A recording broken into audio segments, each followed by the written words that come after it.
Hello, my name is Amy Leleux. I'm a nursing student at the University of Texas at Arlington College of Nursing. This video demonstrates an interactive learning strategy in the form of debate done in partial fulfillment of Nursing 5309, Teaching, Learning, Theory, Strategies, and Evaluation, instructed by Dr. Wendy Barr. This is my daughter, Cherie, who will be playing the role of Proscilla. And this is my husband, Mike. He will be playing the role of Conan.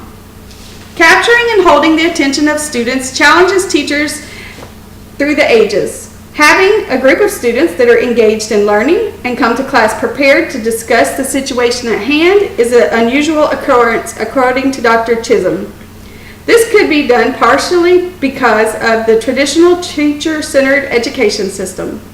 As we move to the paradigm of the learner, learner-centered courses with active learning lessons are necessary. Debate is a structured form of active learning. The following example is the use of debate as an active learning activity for the reference group of third semester undergraduate nursing students in the obstetric nursing course at Someday University in somewhere USA. The learning outcomes for these students are: first, the students will demonstrate their knowledge about epidural anesthesia as evidenced by stating 2 or more side effects of epidural anesthesia. And secondly, the students will apply learned knowledge related to epidural management and labor as evidenced by completing an effective communication activity in the form of active teaching strategy debate. Nursing student Proscilla and nursing student Conan will engage in formal debate with the nursing instructor myself as the moderator.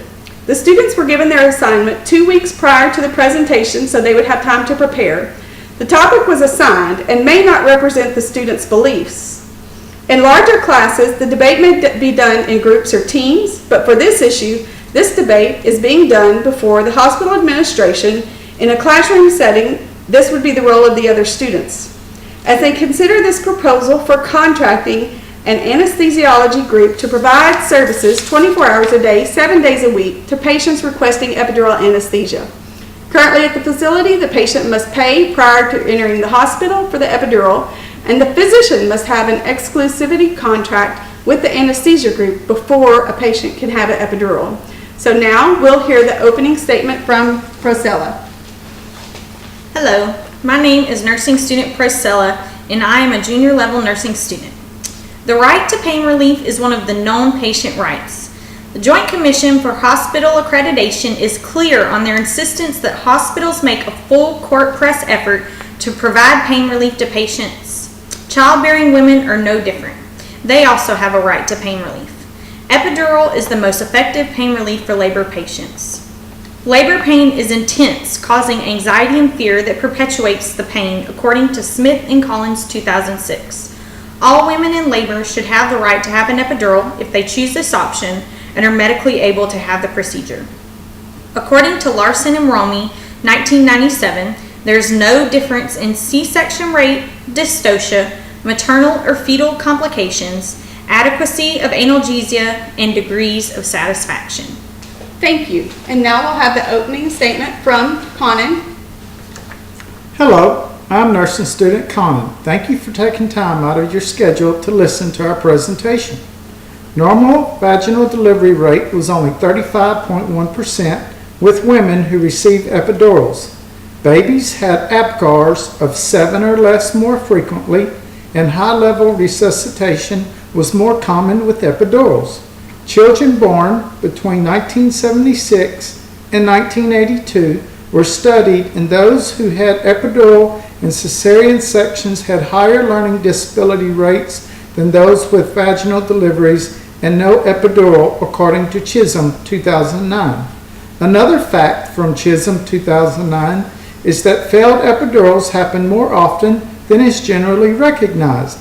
Possible side effects of epidurals include total spinal anesthesia, headache and low blood pressure, nerve injury, and paralysis. And now we'll have the rebuttal. You say that failed epidurals happen more often than is recognized, but you have no statistics to support this claim. You also stated that the possible side effects of epidural include total spinal anesthesia, headache, low blood pressure, nerve injury, and paralysis, but these do not occur very often. This organization has a responsibility to meet the standards set by the Joint Commission and give women the right to effective pain relief, and epidural is the most effective pain relief option for labor. According to Johnson & Davis 2012, nationwide, 30 to 40% of women having vaginal deliveries receive epidurals. 89% of women who receive epidurals are satisfied with the pain relief and the ability to be involved in the first few hours of the baby's life. Now we'll have the rebuttal. According to Walker and O'Brien, 1999, women who have epidurals have an increased incidence of operative vaginal delivery, and epidurals cause an increased cesarean resection rates. Thank you each for the presentation you've had for the hospital board. Since there are no questions, this concludes our mock debate. As we evaluate these students, they each met the learning outcomes through their participation in this active learning strategy. Each student demonstrated their knowledge about epidural anesthesia as evidenced by stating 2 or more side effects of the epidural anesthesia. And secondly, each student applied learned knowledge related to pain management and labor as evidenced by completing an effective communication activity in the form of an active teaching strategy debate. Thank you very much.